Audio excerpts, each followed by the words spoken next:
Mm,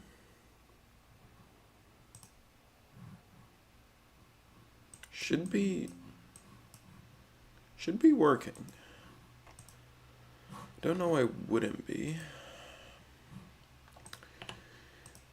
Let's see here.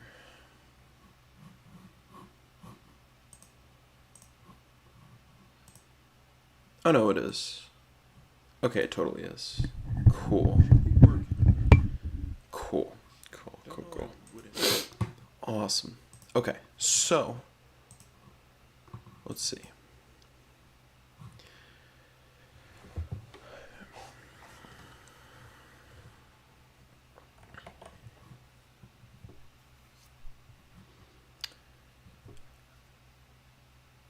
Okay, so, and actually, you know what? I'm going to pull up. Shoot. Well, yeah, I guess let's just. This should be pretty accurate. Okay, this was much higher before, but I will show that soon. Wow, actually, it hit 69.1. Wow. Okay, okay.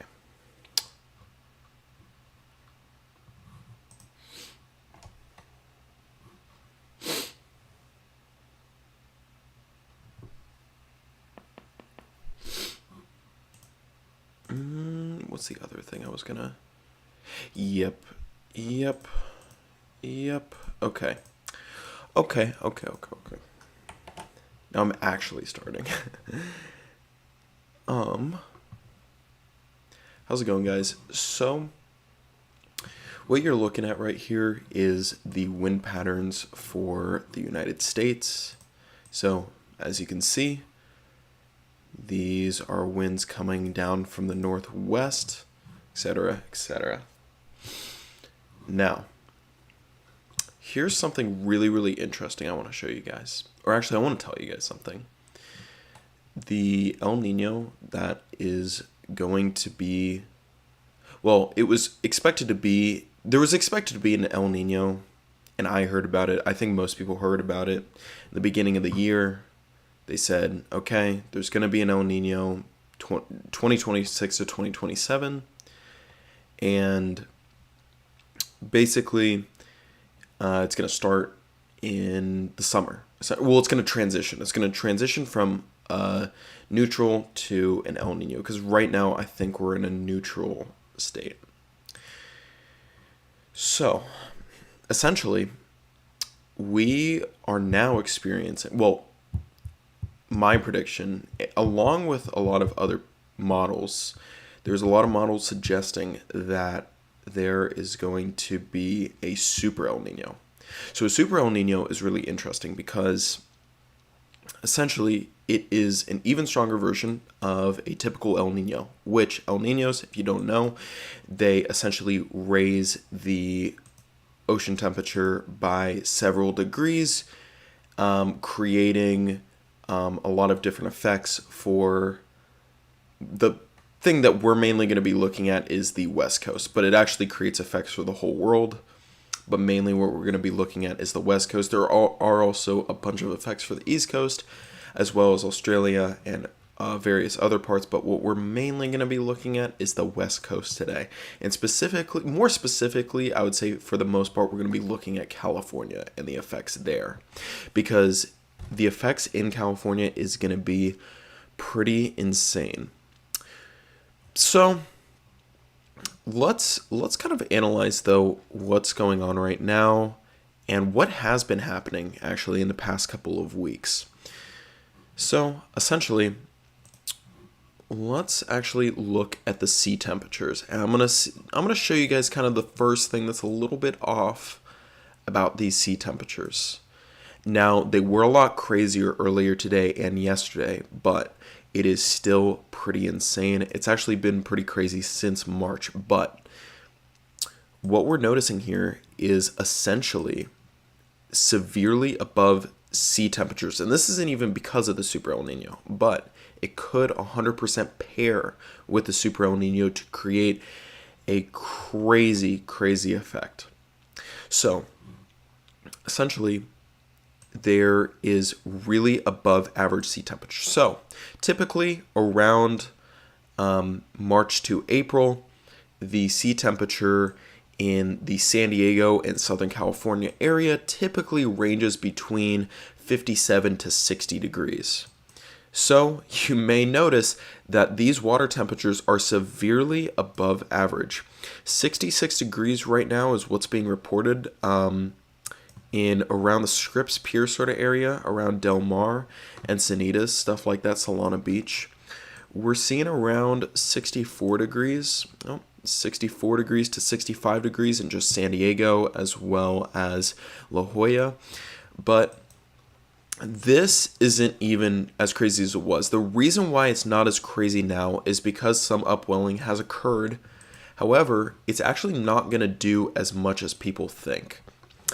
The reason why is because actually the water, and I'm going to show you guys this later, the water that is what is basically trying to upwell right now isn't actually that cold of water. And by the way that upwelling occurs is usually from these northwest winds that you see right here. And that is basically going to happen for the next several days, which is going to weaken this blob that we have been having. However, that doesn't mean the blob's going to completely go away. And actually, it's probably going to stay here for the summer. And that's kind of the big thing here. Because if it even somewhat stays during the summer paired with the El Nino, basically the El Nino's expected rising ocean water temperatures, that is going to create almost like a perfect storm. And what our basically scientists are calling it a Godzilla El Nino. However, one other thing to note is that this upwelling is actually going to be disturbed several times because of one thing right here, which is going to actually create southwest winds, disrupting the upwelling for several days, actually. So you'll see here, so right now, yes, we do have northwest winds, and that is why we are having a little bit cooler ocean temperatures. However, you'll see that this northwest wind, which does cause that upwelling, usually off the point of, basically off the coast of basically at Point Conception, which is off the coast of California around Lompoc. So this is usually the place where upwelling occurs, and it usually affects a lot of Southern California as well as Northern California. But we'll see this shift right now, and this is more of a short-term sort of forecast. So we'll see if it's going to actually fully stay. Because look at this, it goes to a complete south wind, which means it's actually dragging up all of this warm water over here, and bringing it up the California coast. Actually, bringing it some of it into Los Angeles. Now, this is going to actually be happening for most of Monday, and I believe some of Tuesday as well. Actually, a lot of Tuesday as well. It will shift to some westerly winds, and then it will go back to some northwest winds. However, look at this. It's a very strong amount. And this is coming all the way from around here, which current sea temperatures are about pretty warm, actually, 68, 67 degrees. It kind of depends. Let me see where it really is bringing it. Oh, shoot, where it really is bringing it from. So, yeah, right now, not really bringing it from anywhere. When does that happen? No, that's Wednesday. There it is. Tuesday was really the day where... Okay, there we go. So it's going to be right there. Let's see what those sea temperatures are going to be. 68 degrees. So it's bringing 68-degree water all the way up to Southern California, which actually did happen already just a couple of days ago. So right here is one of San Diego's basically San Diego's water temperature. This is basically the main part of San Diego. And so you can see currently, as of 11:48 p.m., it is around 65.1 degrees, like it said on Windy. However, this is actually significantly less than what we had even earlier today, even just actually a couple of hours ago, it seems like. Yep, so this was one of the peaks. I know that there was also a peak. Well, there was actually some, yeah. So in the morning as well, it was pretty warm. And basically at 5 p.m. as well.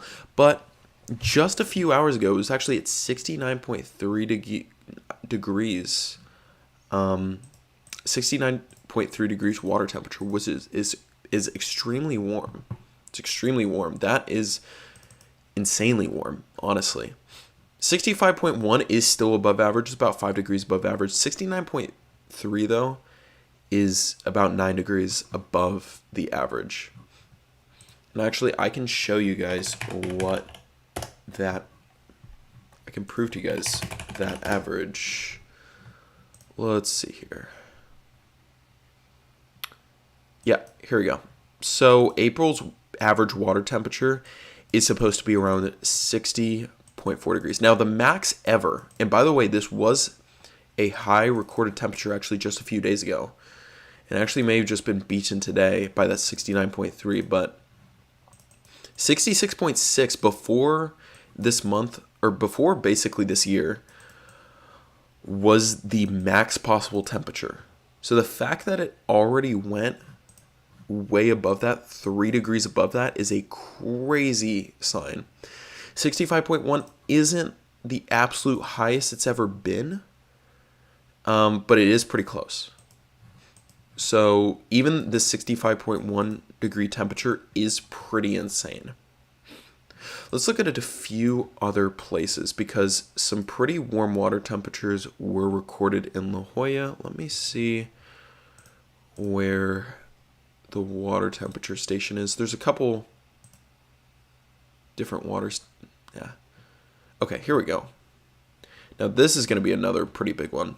This is going to be near Scripps Pier, which is known for having the highest possible water temperature in California.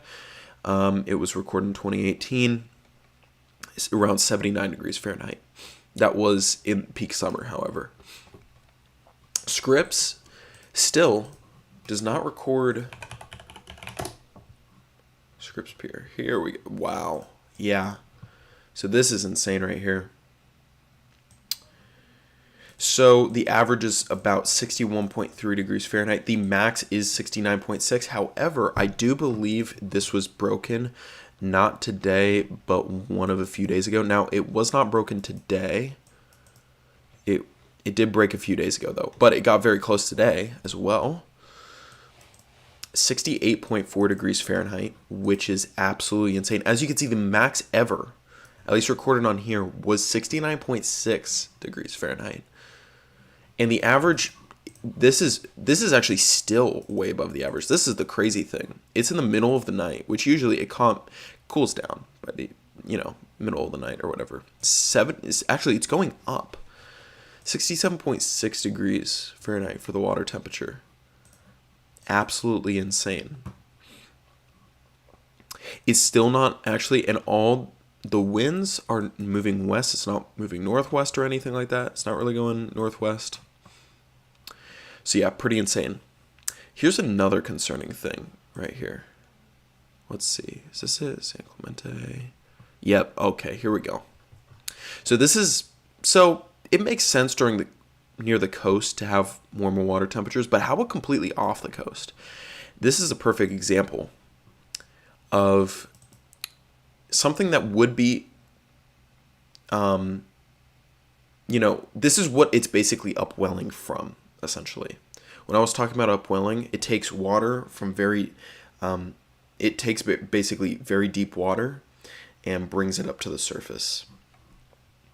San Clemente right here, or the San Clemente Basin, this is extremely below actually even where upwelling would be. But this is a pretty interesting kind of thing here. So, yeah.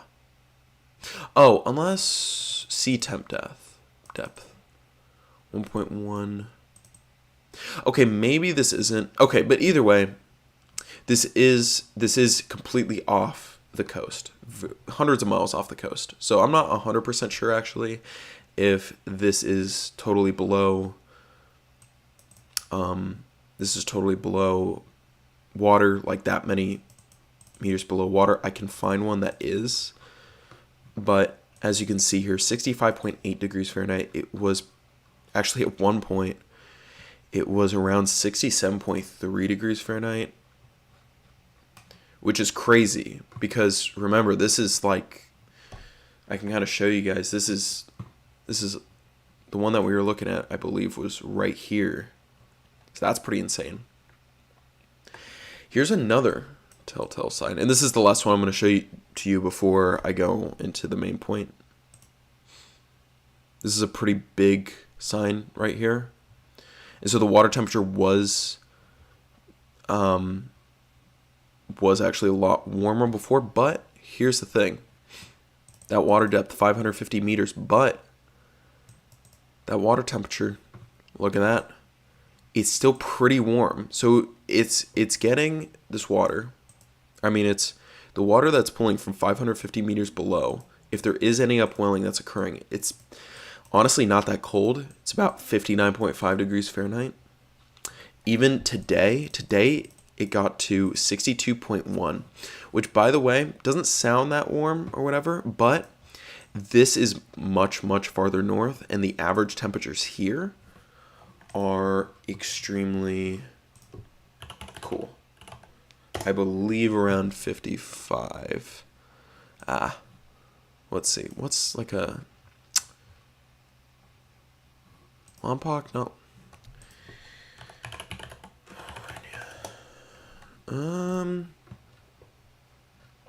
Let's see. What's a good like indicator? Pismo Beach could be kind of like a similar. I want to be accurate for you guys, but just trying to. Okay, so Pismo Beach is sort of like a good indicator for how warm it is. I mean, it's not completely close to Pismo Beach. Pismo Beach, though, is closer to the coast. This is farther south, but it is farther away from the coast. So I think this is a good kind of comparison. So we're seeing temperatures of 59.5, whatever, 62.2. Look how much above that is. That is actually much above the max. And I can show you also Pismo Beach's kind of water. Let's see if we got Port St. Louis. Oh, there's nothing like at Pismo. Is that Pismo? No, that's Morro Bay. Okay, but still, this is actually probably a little bit more north of Pismo Beach, but 57.0, that is very, very close to that max. So yeah, anyways, the water that it's pooling is very, very warm, or very, very above average. It's not, if I was swimming in this water, it would probably be pretty cold, but it's much above average, which is a crazy warning sign. So even when that upwelling occurs in those next couple of days, the water that it's going to be pooling from isn't actually going to be that cold, at least compared to normal. So yes, when that upwelling occurs, it's not going to be that cold. It will make it cooler for this area, but that doesn't mean the blob's fully going away. And that's the thing. So let's look at another part of the wind patterns here. And we're going to be looking at trade winds here. So this is going from basically technically the west to the east, but like that, the east to the west, technically. This is the eastern, yeah. Anyways, they're going more west, I guess. Basically, see these winds right here? When these trade winds go this way, I guess technically east. Oh my god. Yeah. When they go this way, essentially, when they start moving in this direction, do you see that? look how it's moving right here. See that? See how it's slightly, there we go. See that shift right there? See how before it's right around there, and now the main center is right around here, even though it was like a little bit before Hawaii here, and now it's a little bit after Hawaii. Sorry if I'm not explaining this great. I'm not great at explaining things, but I felt like I had to really get this out here. That's kind of one of the main things for a super El Nino to occur. Now, I believe SOT 2026. No, that is not what I'm trying to. Is it SOI? SOT? El Nino. SOI. I think it's SOI. SOI. Yeah. Okay. SOL index. Let's see what the current index is. If we can actually see it. That'd be awesome if we could. Just now. No, this is not. This is like a little bit too month to month. I want to see. Oh, this was the same thing that we were just at. Is there really nothing? View data. Shoot. There actually might be updated data. Oh, where to find it? Daily report. Come on. Where is it? SOI.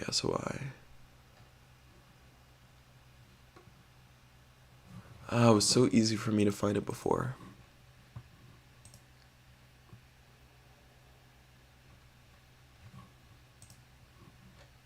It was so easy. What the heck?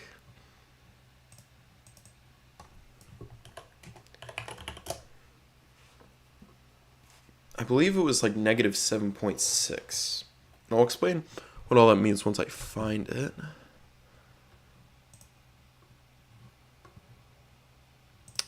No. Come on. Okay, well there's like kind of the confirmation, but trying to find that negative 7. Negative 7 point something. SOI.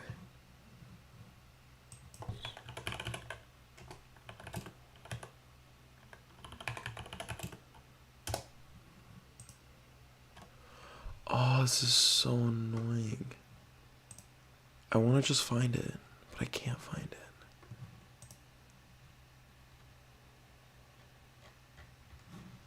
I swear I'm gonna feel so stupid if...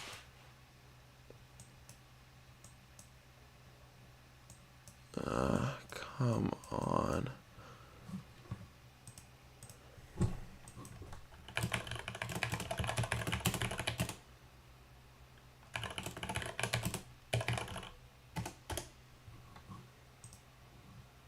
Yes, the Australian services. Australia. There we go. Oh my god. Finally. Jeez. Okay. Here we go. Okay.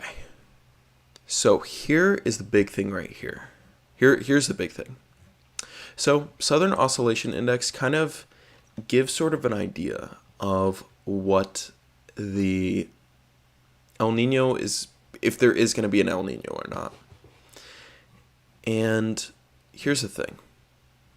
With this strongly indicates that an El Nino is going to be happening. So when an El Nino is basically about to occur, or not when it's about to occur, but when an El Nino, when there's indications of an El Nino, it usually goes down. Because usually anything under, I believe, negative 10 indicates an El Nino starts, and anything above a 10 means there is an El Nino or whatever, or La Nina or whatever. And when there's an extreme dramatic shift, that essentially means that we are definitely heading for some sort of El Nino. And as you can see right here, between the dates and between the last 30 days, essentially, it has shifted significantly downwards, literally going at one point to negative 8.66. Now, sometimes it does go a little bit up, but I can almost guarantee you that it is still going to go down. But as you can see, negative 8.67 on the 14th of April. Now, if you go up to the 19th, it's negative 7.19, but, it's still pretty low. It's definitely getting close to that El Nino status. And once you do, I believe in the next few days, once those trade winds shift, it is going to go even further down. So yeah, this is some pretty interesting stuff, I gotta say. At least in my opinion. It's pretty interesting for sure. But now I'm going to actually talk about sort of the effects of what's going to happen for California. Because I feel like that's kind of one of the main things. People are saying there's a lot of claims going around, and people saying, oh, this is going to be Godzilla and El Nino, but not actually giving any kind of not really saying what's going to happen, just saying it's going to be chaotic, stuff like that. What I'm saying here is that this El Nino, that could happen. Now, I do want to say with emphasis, this is kind of based off my prediction and quite a few other models.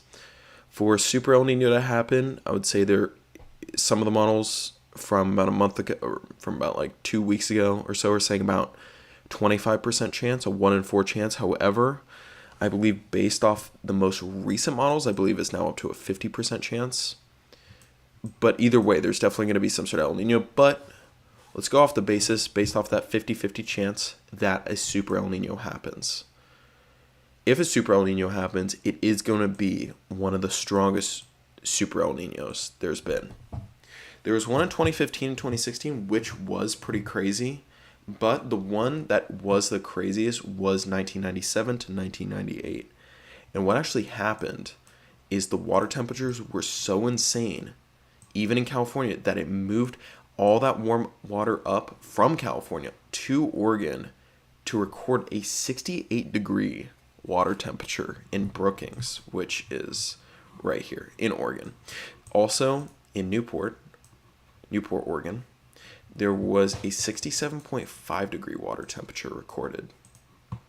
So yeah, pretty insane. And the water temperatures around Southern California were quite warm, around 76 to 77 degrees Fahrenheit, stuff like that. However, here's what makes this the quote-unquote Godzilla El Nino. Remember how I was talking about the blob?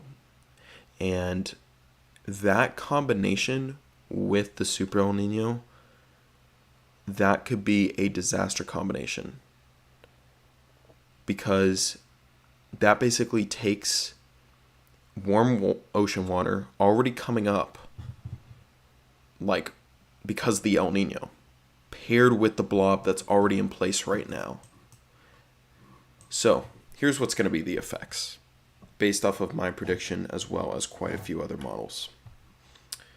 I believe that basically what's going to happen, or actually, I'm just going to say what the models suggest, if this Super El Nino does happen, is that the water temperatures, especially around Scripps Pier, and especially around that little Coronado sort of area, and also La Jolla, could record water temperatures during the summer 80 degrees or maybe even higher.